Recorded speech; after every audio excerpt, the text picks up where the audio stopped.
Hello.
Hello, hello.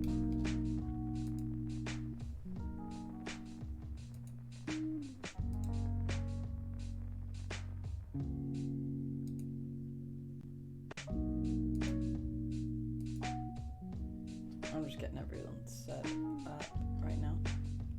My day's been good. How's your day?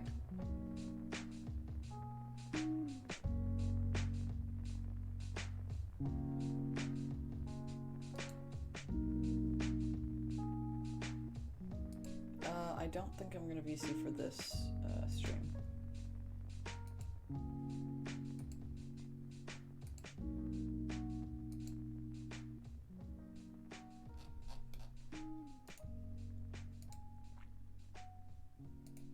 I should probably change the donation goal.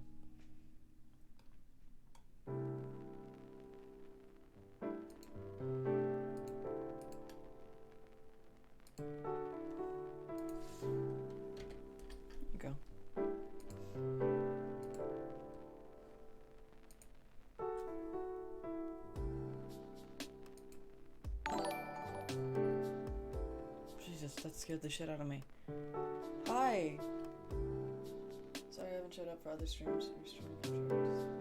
That's okay. That's totally okay. Thank you so much for the resub.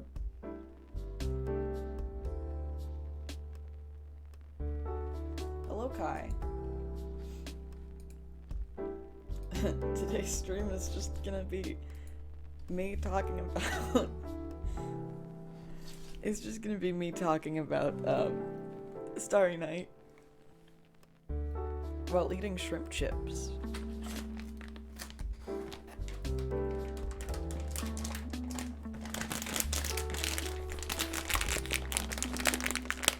I can't open these.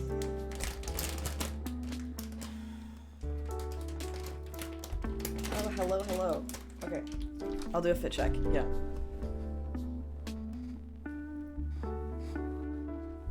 First of all, fit check. We're back with the shark tie, baby. We got these slacks, obviously. Like, I should have worn the black ones with this white shirt. Like, the brown ones go with the blue shirt better, but that's okay. And then we got this shark tie back. The OG. I do not speak Spanish. I know a little bit of Italian and a little bit of Korean, but I don't know any Spanish.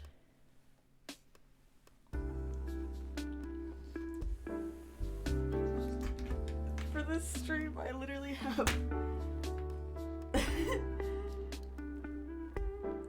I brought the Starry Night, guys. My hyperfixation on the Starry Night goes so far as to me owning a life-size copy of the Starry Night. I did steal the Starry Night, yes. Anyway, it's a painting by Vincent van Gogh. And it's amazing. It's an amazing painting, and I love it so much. I love it so much. I'm so obsessed with this fucking painting. A lot of this is going to be me speaking really fast because this is purely ADHD fueled. Didn't take my meds today. Yeah. Is that better? I didn't take my meds today specifically so that I could just, like, go, you know? Because this painting, dude, it gives me so much serotonin. The dopamine that I get from this painting alone. Also 2 rats, but that's a different painting. That's a different, like, thing. It's another painting by Van Gogh.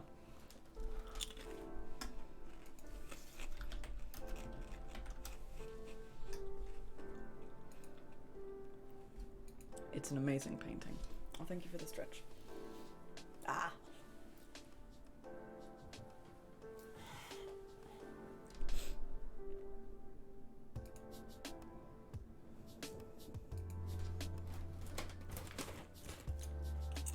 Okay.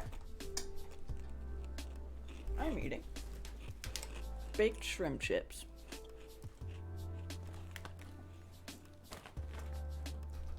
Went to an Asian market with Twiggy yesterday, and it was the best. We had our masks on the entire time, and like we're both quarantining for longer than 2 weeks anyway, but it was super awesome.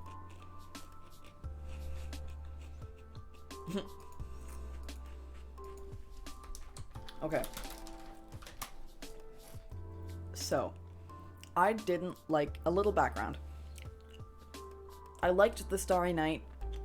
It's like one of the most famous paintings ever. I liked it the normal amount. Like, I was like, that's a pretty painting. That's a really pretty painting. I liked it the normal amount, I swear. It did start out normal, right? And then I had this floral design class. Floral design. Which is just an art class except with flowers.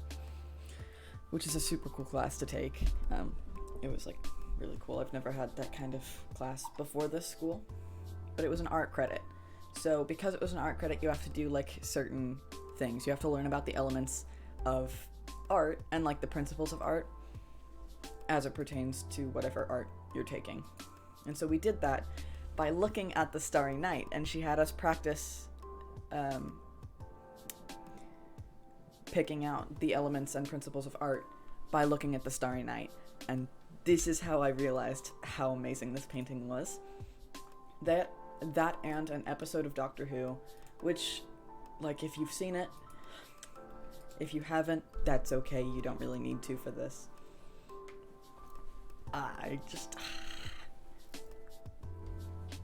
It's such a great painting. Okay, so, should I start with, like, background on Van Gogh, or should I start with, like, going over my assignment? You know what? I'll start with background on Van Gogh. I'm sorry.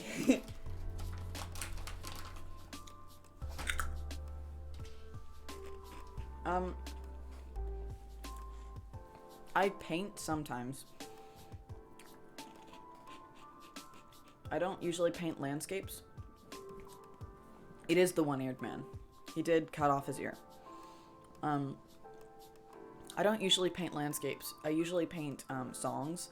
I have chromesthesia, which is a type of synesthesia, where when you listen to music, you see colors and patterns and shit like that. So when I listen to songs, I can paint them on a canvas. And that's usually the type of art that I do, if any.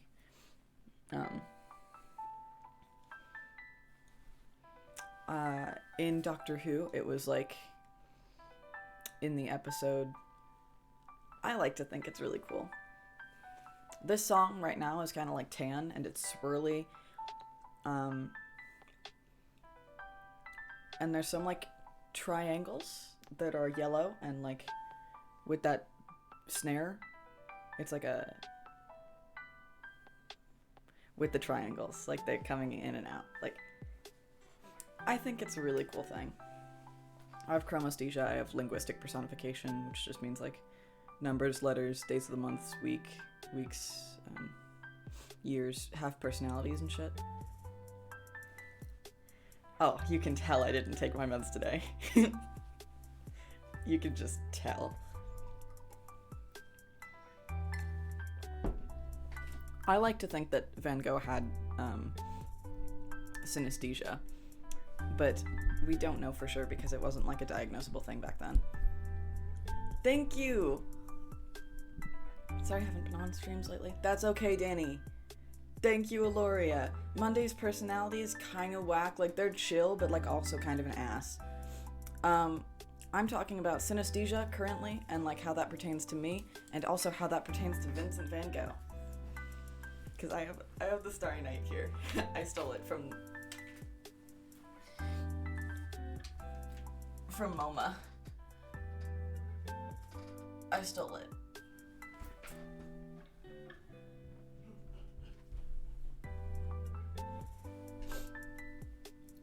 Oh, Sunday is really chill and laid back, and also like sweet. Like, not like taste-wise, because I don't have whatever the other one is. I don't remember the name of that one. But it's like a kind and nice and like a gentle person. You feel me? So I should go over that in a different way. Eat the days of the week. No.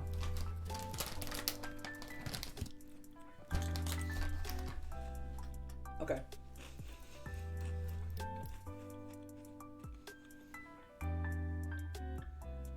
I like to believe that Van Gogh had synesthesia, but there's no way of knowing for sure because, like, it was a long time ago. Synesthesia wasn't, like, a diagnosable thing back then. It's still not really, like, diagnosable. You don't have to go to the doctor to get a diagnosis for synesthesia. You just know. You're like, wow. When I hear the name Christine, it tastes like applesauce. And I've heard that that's not normal. Synesthesia, you don't have to go to the doctor and get diagnosed with it. It doesn't really impact anything medical.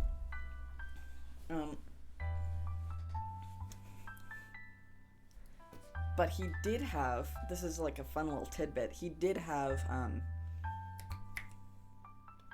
epilepsy, I think, or another seizure disorder, and he did have seizures. And he took medication for those seizures, but one of the side effects of that medication that he took was, like, seeing in yellow hues.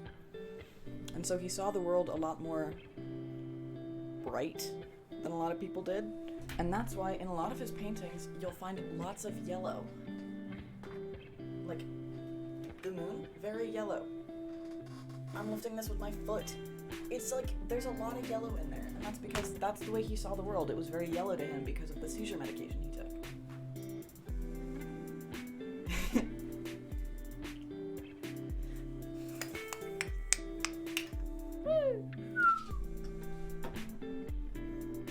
So that's like a fun fact about that.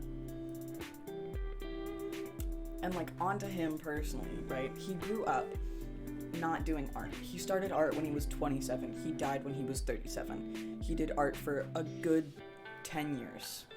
It is really pleasing. We'll get to that. Oh my god, I have so much to say about this. Ignore all of the stimming that I'm doing. It's just... He did art for 10 years. And in those 10 years, he had over 900... Shut the fuck up. 900 oil paintings. 900 in 10 years. Here's the kicker. He only sold one painting. One painting. He tried to sell all of his paintings.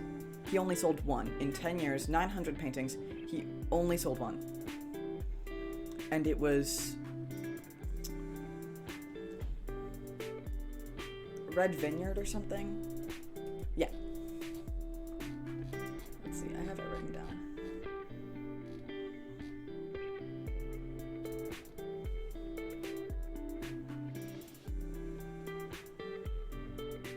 The Red Vineyard.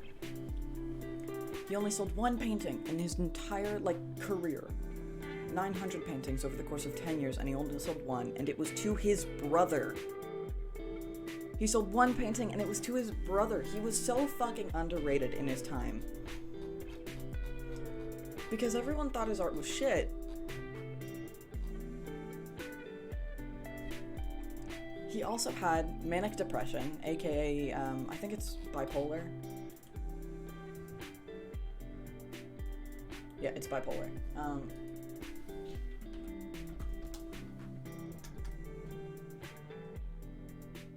Not borderline, so not BPD, but bipolar disorder. I believe, hold on. I don't want to get this wrong. Okay, yeah. Bipolar disorder. He had bipolar disorder. So he would go through, like, normal depression symptoms, and then also bipolar depression symptoms, manic depression symptoms, which are, like, major depression symptoms, like,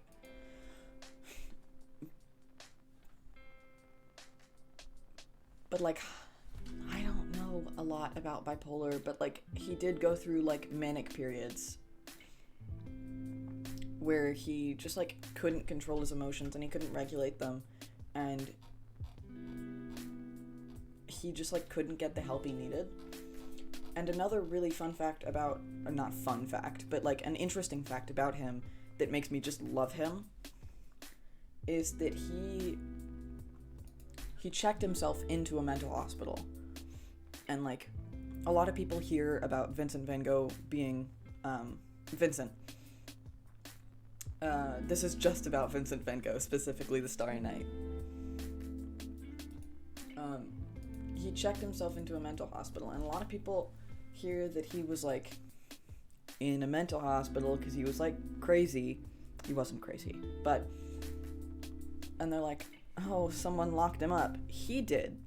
He checked himself into a mental hospital, and the reason that he did was because he noticed that he was dangerous. He knew that he was a danger to his friends and family, and he knew that he was a danger to himself, and he didn't want to be a danger, so he checked himself in. He did the bigger thing of, I need help, and I'm recognizing that, and so I'm gonna go get help before I hurt someone, or hurt myself.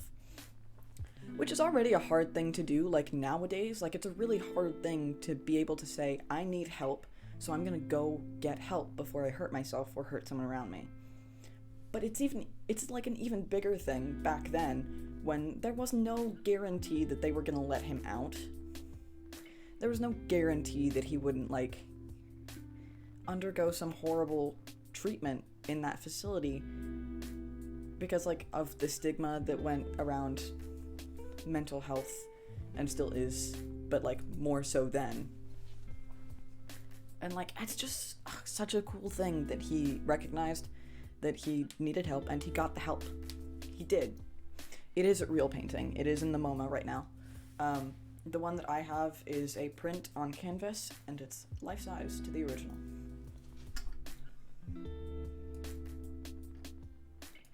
Wait, no, it's not in the MoMA, is it?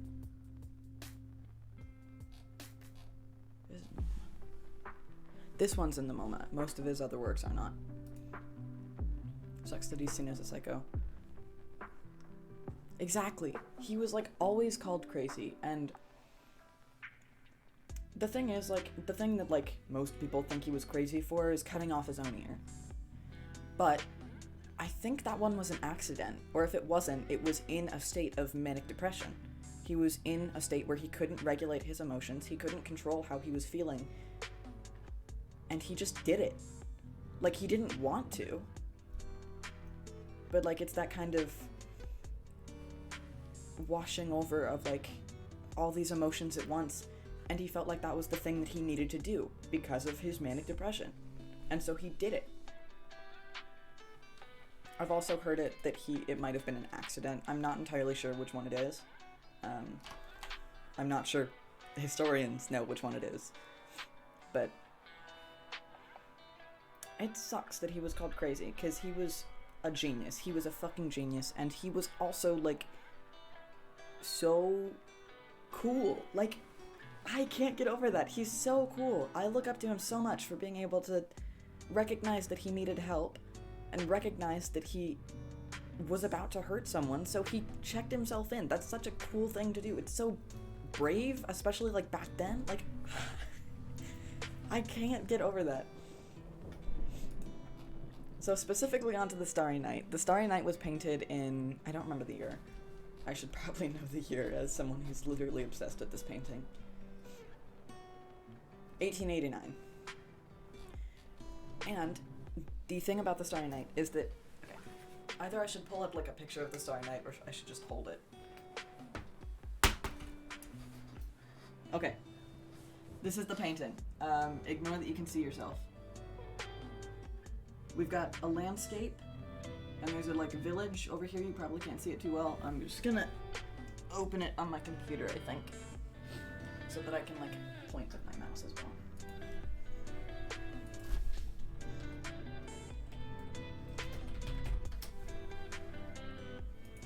I love this painting so much, you guys. You don't understand. You could not possibly understand. I love this painting so much.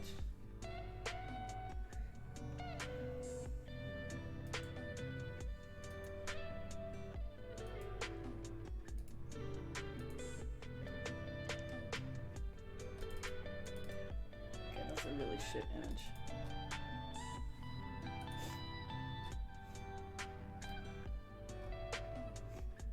I'm trying my best, I promise.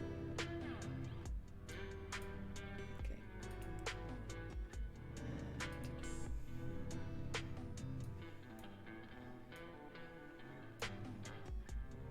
Okay, I'm setting up the screen so that you can see the picture.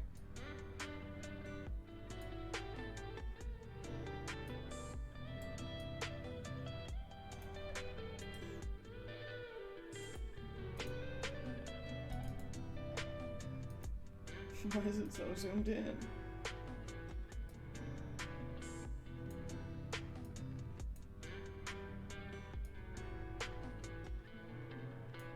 It's so zoomed in.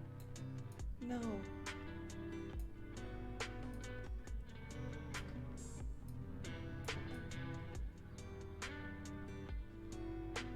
Okay.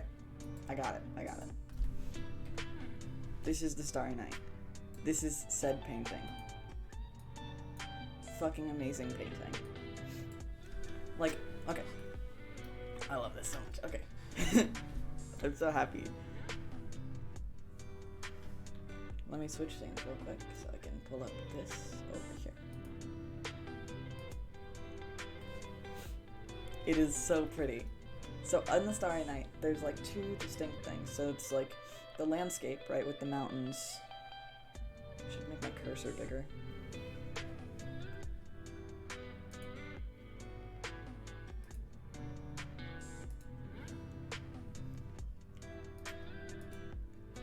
Earlier I was like, I wonder what my favorite painting is. And I was like, yeah, I know what it is. I'm stupid.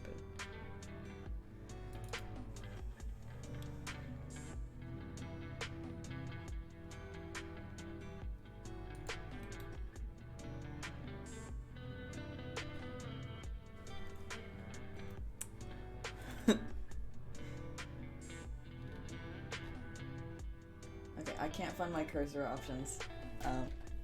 So you'll just have to deal with this. It's very hard to see, I'm sorry.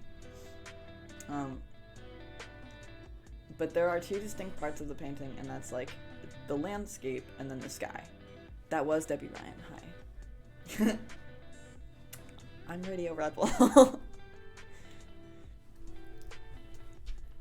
So if you'll notice, the landscape part of it has a village, right? And then this, which a lot of people don't know what this is. It's a cypress tree. It's like a type of evergreen tree. It's very common in graveyards. But yeah, so there's the landscape, and then there's a small village here. So a lot of people don't know this, but this was actually the view from his asylum room in the mental institute. This was his view. Except there are a few additions. And they say a lot about the actual painting and his mindset while painting it. Whether or not he knew is a totally different thing, but it does say a lot about what his subconscious was up to while he was painting it. The cypress tree is an addition. The village is also an addition. There wasn't a village there, it was just farmland. So, this is the part where it gets like, really? Like, this is where my obsession actually comes in. Okay. Ha.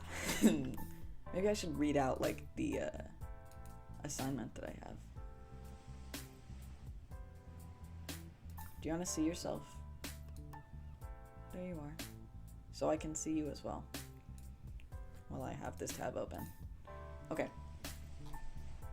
So the assignment was to find the principles and elements of art in the Starry Night and, like, basically show that you know what they are and how to look for them and how to see them. So the principles are balance, movement, rhythm, contrast, patterns, and unity. And this assignment goes through each one, and it's like, demonstrate, speak, and write about the principles when you look at or create art by the end of the semester. Tell me what you see in the Starry Night using each of the terms below. Right? And I went way overboard on this assignment. It was like, bare minimum, I did the fucking maximum.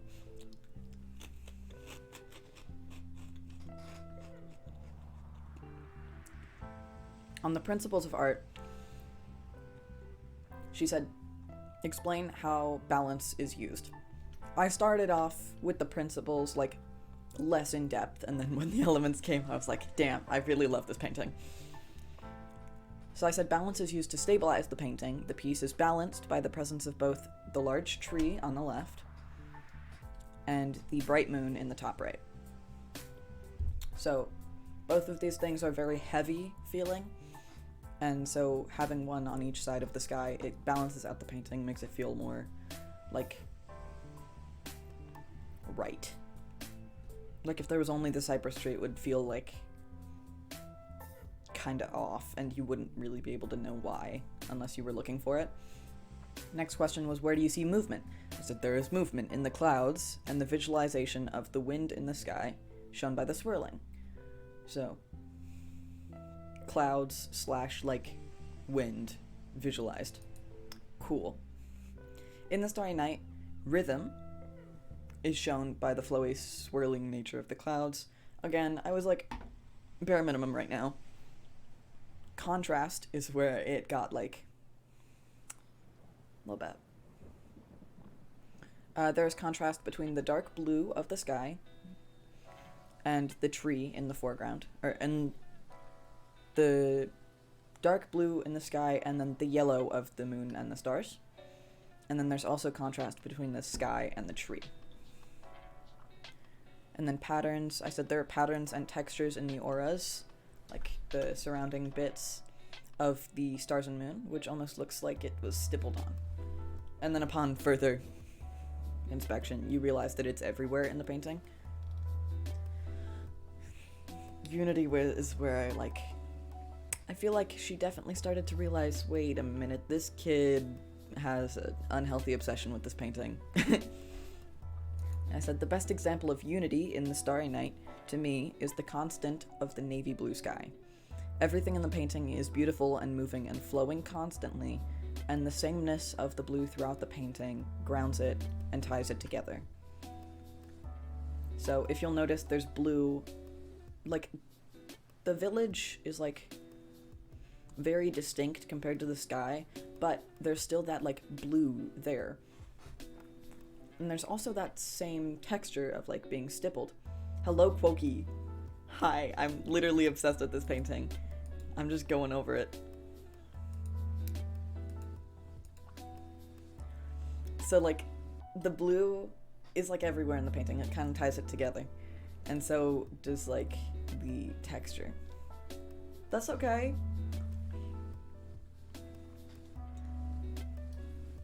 And then she went on to ask about the elements of art. And this is where I lost my fucking shit. This is where I lost it.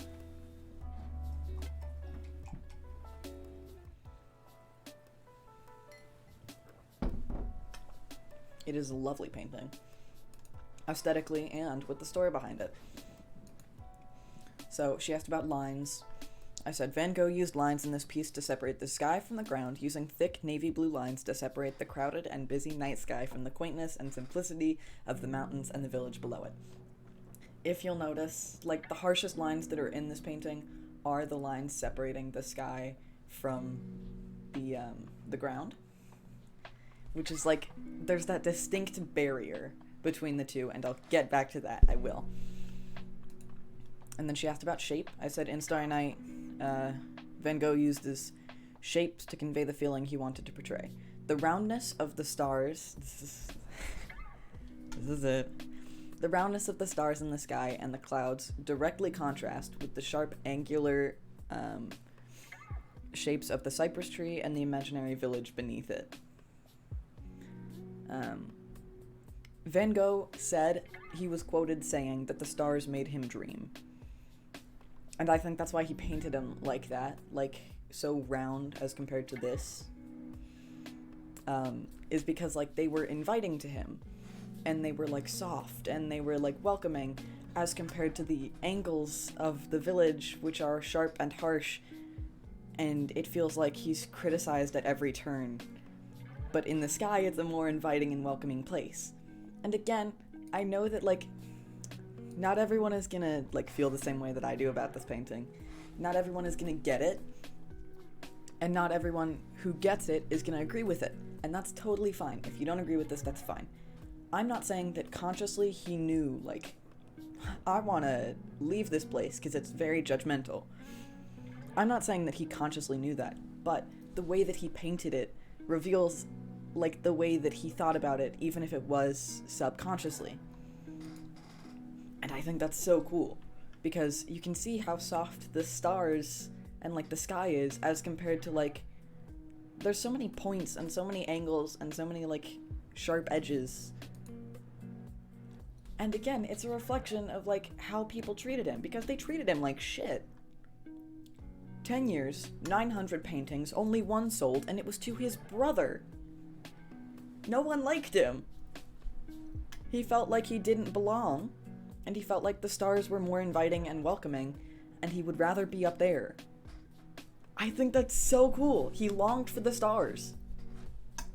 And so I love the reflection of, like, his attitude towards the world just reflected in this simple fucking painting. It's just a painting, but it means so much.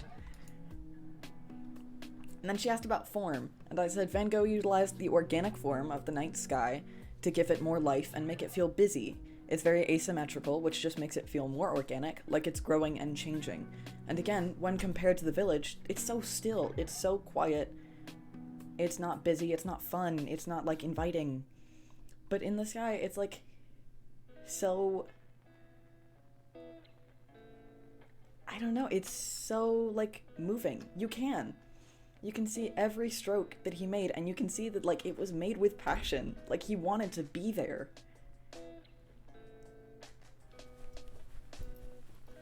Hi, Aiden.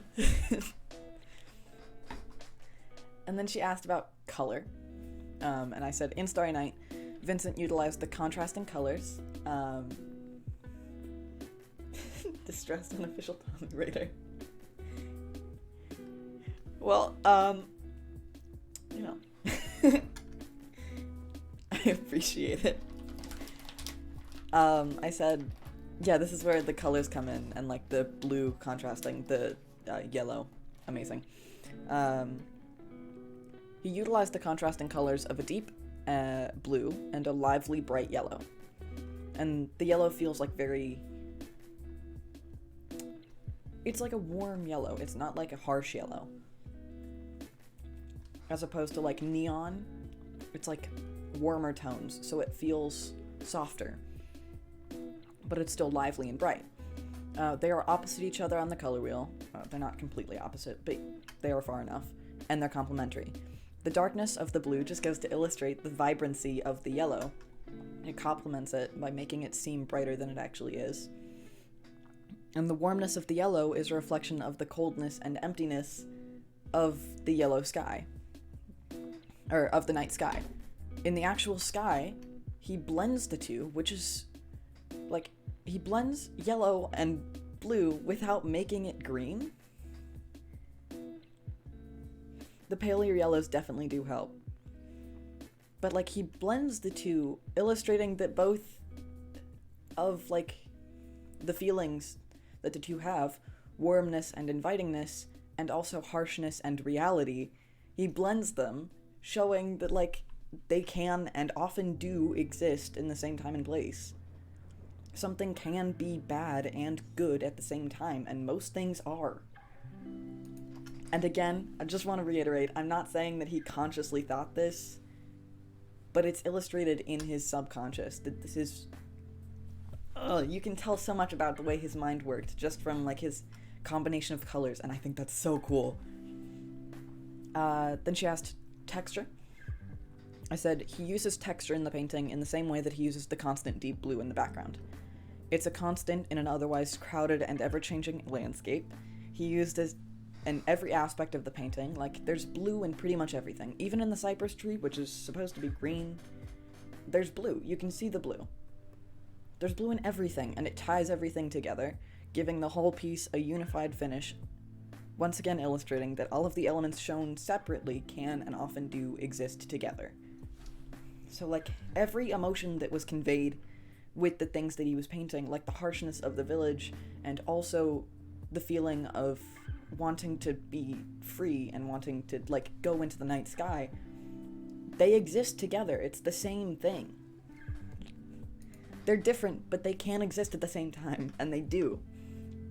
And then she asked about space. And the spacing illustrates the yearning that he felt for the stars. And, like, there's a whole lot of, like, illustration of yearning, obviously. But the sky, if you'll notice, it takes up, like, 2/3 of the painting. Leaving only about, like, 1/3 left for the village. Hello. It makes the sky feel closer, which again correlates to how he felt about it, wanting to leave the world that he was stuck on for a more inviting and welcoming place. He felt like he didn't belong. He felt like the stars would be more welcoming, and he would finally fit in there. And so he painted it so that it felt closer to him, and it was the closest that he ever got to feeling like he belongs. The closest he ever got to feeling like he belonged was in his paintings. It was, like, the only time he felt like he could truly be himself and, like, illustrate the way he was feeling, and that's so cool! Oh my god, I can't get over this. Hyperfixations, dude, they're so real, and holy shit. There's so much. I just have so many emotions about this painting. And that was all of the principles of art that she asked us to, elements, sorry, that she asked us to do. And then she asked more broad questions about, like, the principles and elements together. And she said, express how the color temperature makes you feel. And I said, the color temperature in the painting makes me feel comfortable and at home while still being grounded in reality. And that's basically just saying, like, the yellow and the pale yellow and, like, the warm feeling, while also, like, it's inviting, while the deep blue that is, like, again, constant, it's always there, it feels real. The warm yellow gives me a sense of wholeness and calm, while the deep cold blue feels harsh and unforgiving in comparison. And here's where, like, you might think I'm super pretentious. I promise I'm not being pretentious. I just, like, think this is such a cool illustration of human emotions. And, like, holy shit, you can tell so much about the way he felt just from this painting alone. Don't think I'm pretentious for this next sentence. Please, I swear to God I'm not that pretentious. The mix of the two perfectly illustrates the constant contrasting feelings of our own emotions as humans. And you're just like, it's yellow and blue on a canvas, it's not that deep. It is that deep. That's what it means. Thank you so much. I like my fit too. And that's a super pretentious sentence. And even if he wasn't consciously thinking, like, I'm gonna illustrate human emotions with this painting of a landscape from my asylum window, he wasn't consciously thinking that. I'm so confused right now. Oh no, I'll have to watch a VOD later. Oops. Didn't mean to do that. Okay.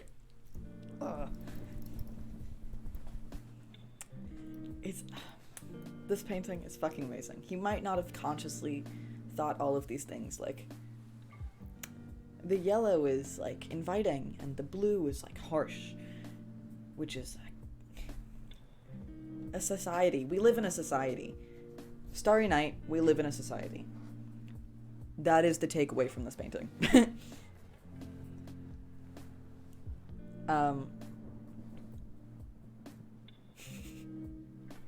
It's so fucking...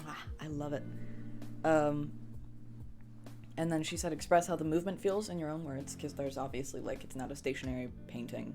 It is down here, but up here, it's, like, moving. And I said, the movement in the sky feels constant and never stationary, again, contrasting the stillness and simplicity of the village below it. It makes it feel busy and lively and rushing, like there's purpose in every turn. Again, he wanted to go there. He wanted to see a more inviting place where he was understood. It is so PogChamp. And, like, I love it. Here's the kicker of the assignment that I did.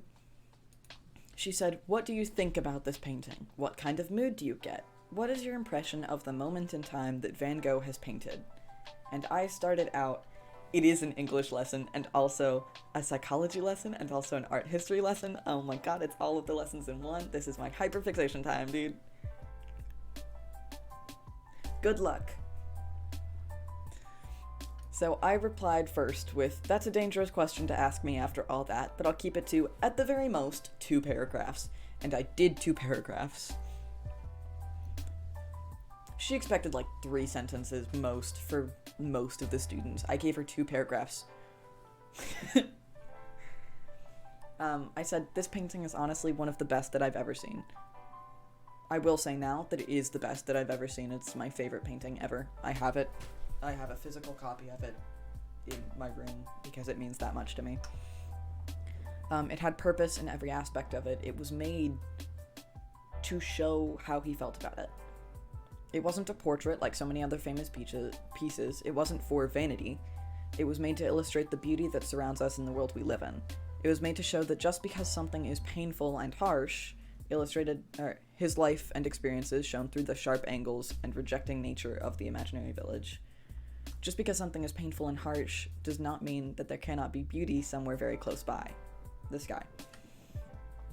Van Gogh was a troubled man who found beauty in what troubled him, while also finding a way to show and illustrate to people that he was still troubled.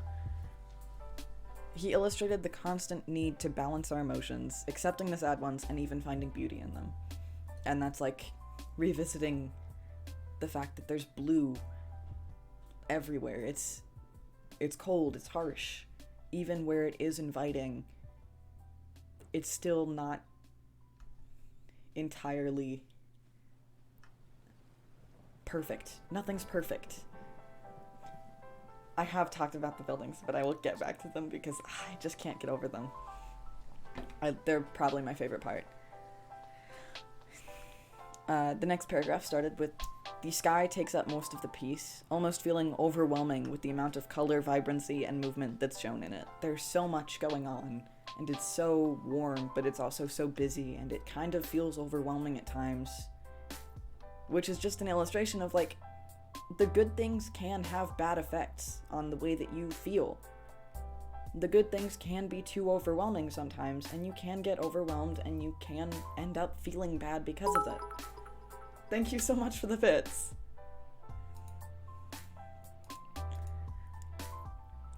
I said this is paired with the dull shine of the village, down here. And the two complement each other while almost fighting for dominance. Like, the mundaneness of the village and the busyness of the sky. The mundane versus the extraordinary, and shown in the simplest of ways. And here's where you might, again, think I'm pretentious. I promise I'm not pretentious. I did look into this. Like, this isn't just a sophomore in high school's opinion. This is, like, I'm relaying information that I've learned from actual, like, art history majors and, like, people who are qualified to have this opinion. I'm just relaying it to you. The cypress tree in the foreground is meant to represent death. And again, I don't think he did this consciously. I think it was his subconscious just putting his feelings on the paper, on the canvas, because he finally could. And so even if he didn't actively think while painting the cypress tree, he was like, this is representative of death, and like, people are gonna think I'm so deep. Like, I don't think he thought that consciously. But subconsciously, there's this tie between cypress trees and death. They're most often found in graveyards. Especially back then, it was hard to see them anywhere except a graveyard. So even subconsciously, he had that tie in his mind, and when he painted that, he illustrated subconsciously that tie existing. And it almost looms over everything in the painting, a reminder that no matter what life you lead, mundane or extraordinary, death is the follow-up. It's the period. It's the end. It tells us to embrace both, the mundane and extraordinary, the harsh and good, because no matter what, it will end the same. I love this piece so much because it illustrates that there are good things and bad things at life while also still being so simple. It's so simple. But here it is. It's so... I love it. Thank you. Like, this is like my hyperfixation of, like, ever. It's my biggest hyperfixation I've ever had. Other than, like, maybe Doctor Who, but that also ties into this. And it's just... So, to the buildings, because Shroomish asked about them again. Because you weren't here.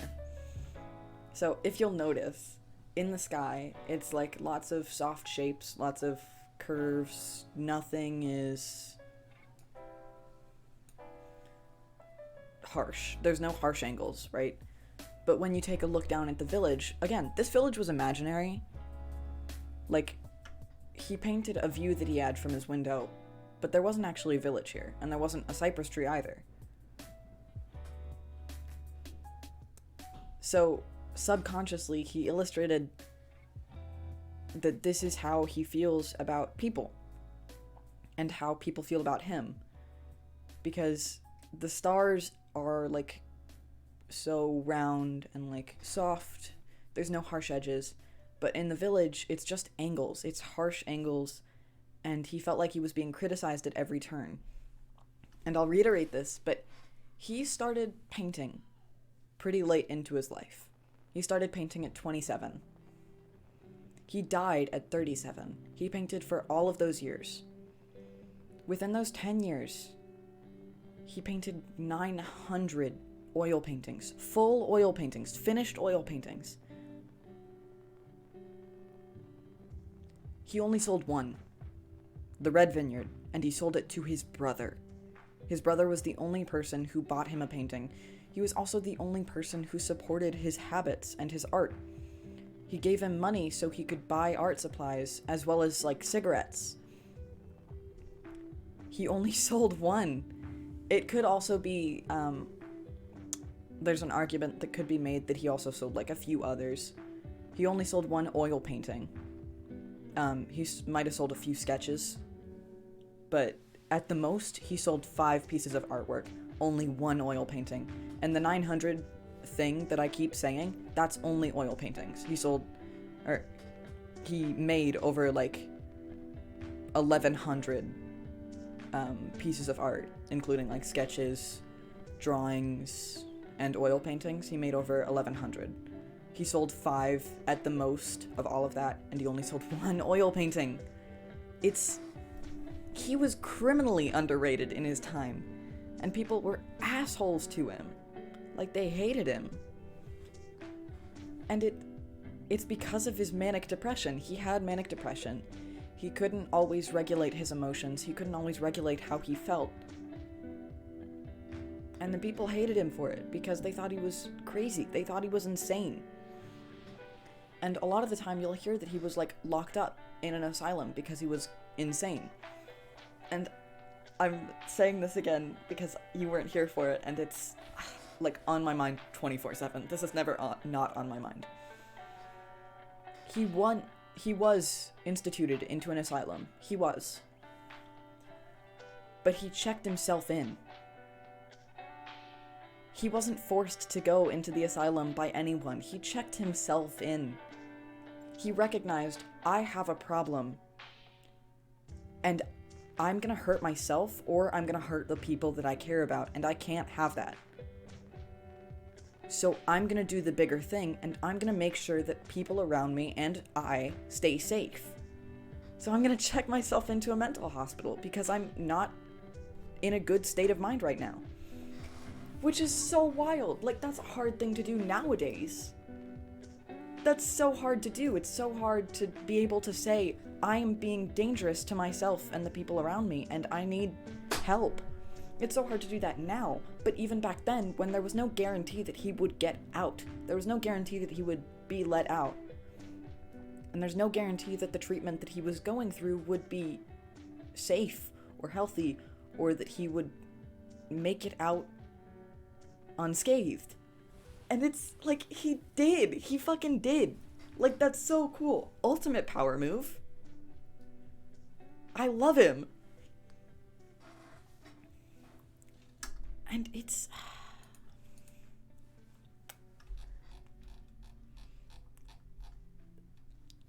I love it so much. I'm moving this back because I'm opening the tab again. Okay. I love it so much. So that was my actual, like, assignment that we had on him. And I went way overboard because I realized through this assignment how much I absolutely adore this painting and how much I look up to this man for everything. Like, it's such a beautiful painting. Like, aesthetically, it looks amazing. And it also shows so much emotion and so much feeling. And there's just so much in that painting. And it looks so simple. And, onto the Doctor Who part of this stream. If you don't watch Doctor Who, that's totally okay. You don't really need to get this. But, Doctor Who, for those of you who don't know, or might not know, is a sci-fi show about a time-traveling alien with a human companion. The time-traveling alien lives forever, so he has, like, different human companions in every season.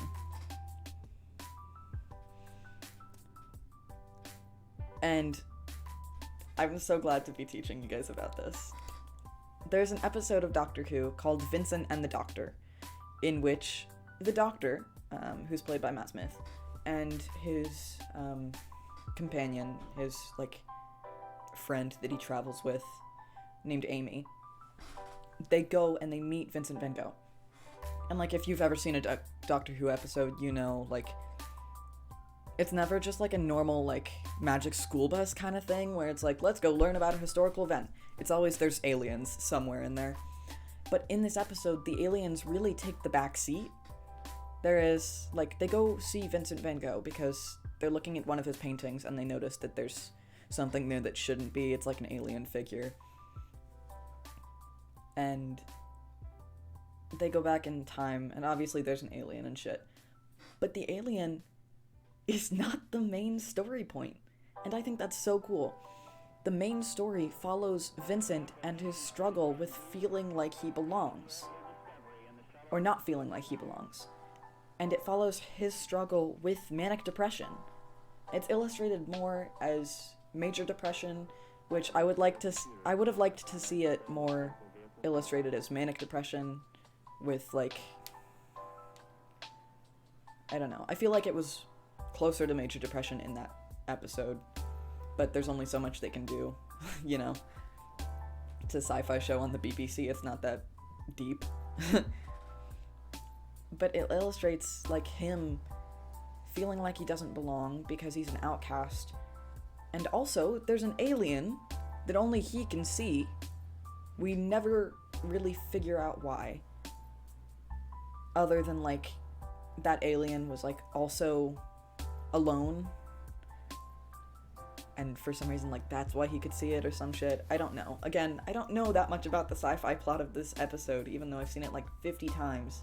Because I never paid attention to the sci-fi plot. It was, like, always on the back burner. So he was the only one who could see this alien. And it was, like, killing people in the village. And for some reason, he was being blamed for it. People wanted someone to blame, and so they blamed the outcast.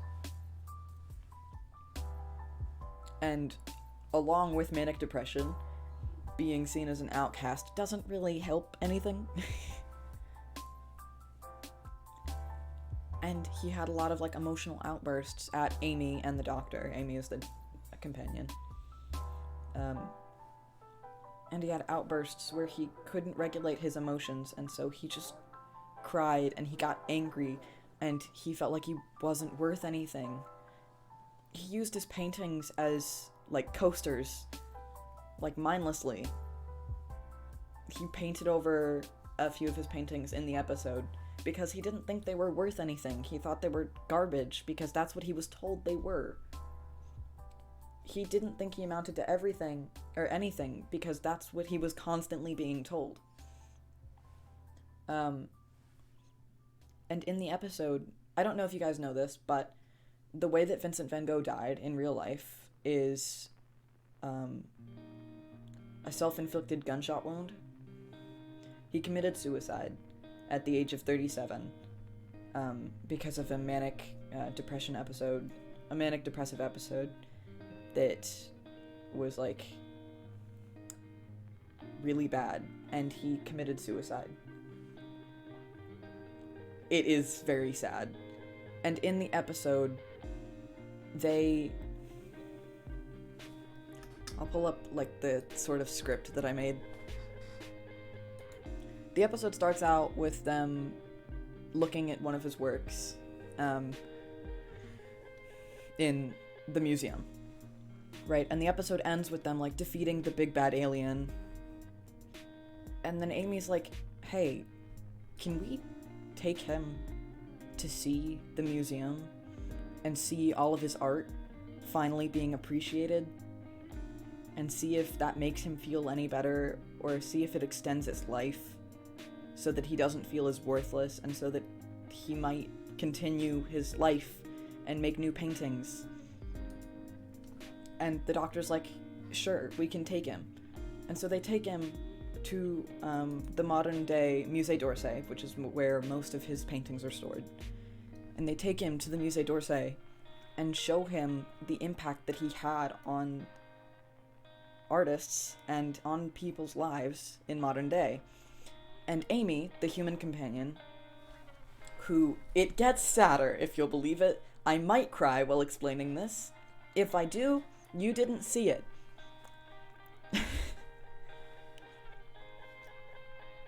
So they take him to the present to show him his impact.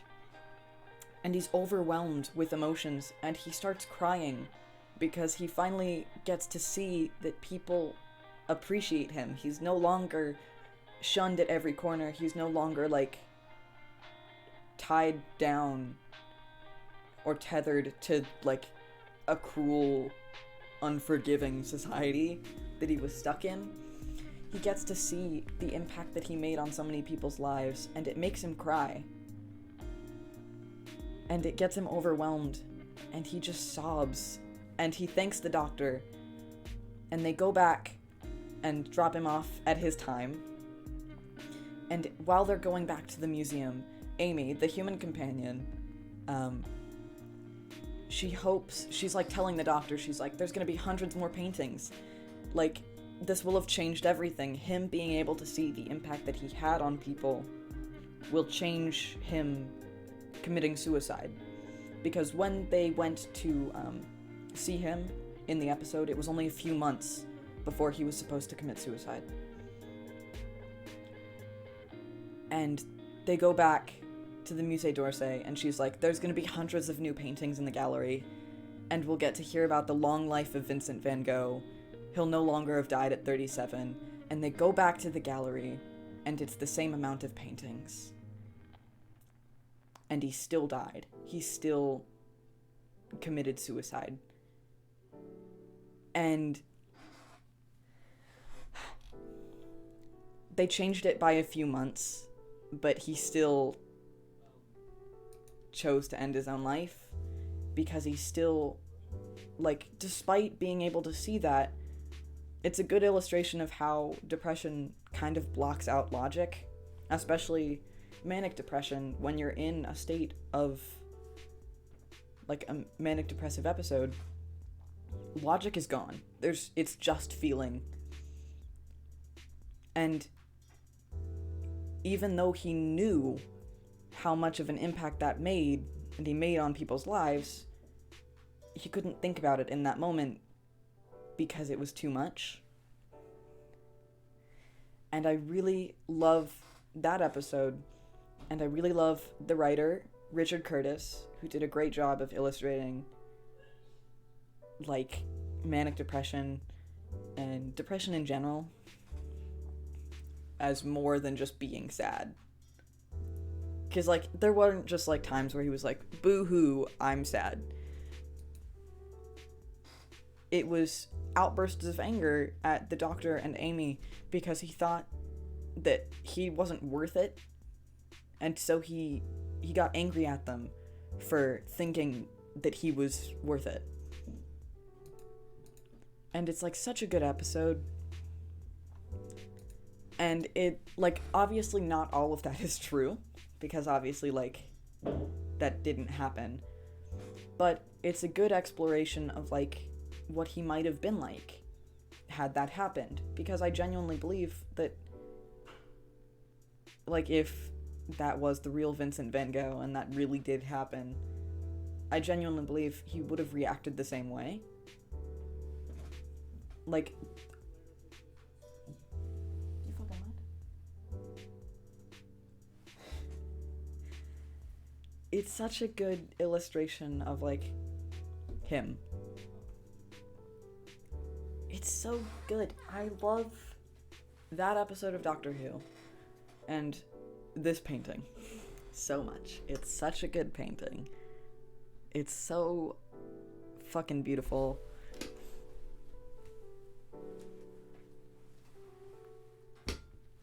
Isn't it lovely? Don't you just love...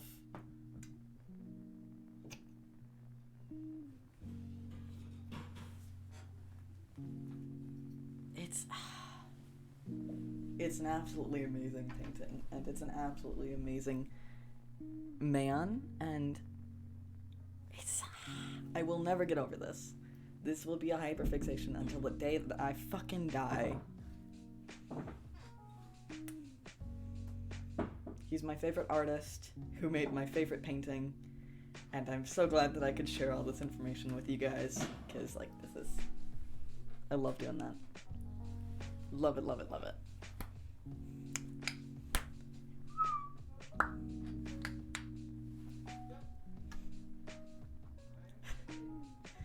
I've been streaming for an hour because that is this painting to me, and you can see that.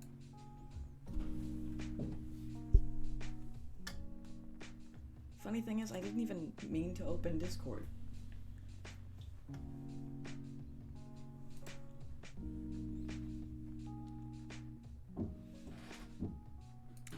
I hope you walk away from this stream with a better understanding of Vincent Van Gogh and a better understanding of him and his life and his feelings of, like, humanity. And I just, like, love sharing knowledge that makes me so excited. And I'm gonna end the stream. There'll probably be another stream.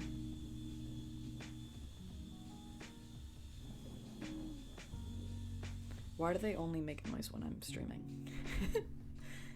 There'll probably be a Minecraft stream later tonight. You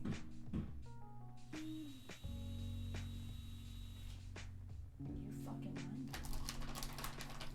So I hope to see you guys there. Hi, Mac. I just finished the stream.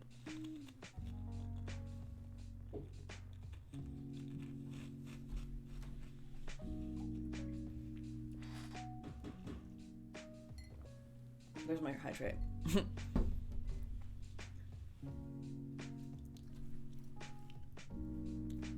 I'm glad you think that. This VOD is definitely going on the VOD channel. Mac, we'll call after this. I'll call you. Okay. But I hope you guys have a good day, afternoon, morning, night. Have a good one.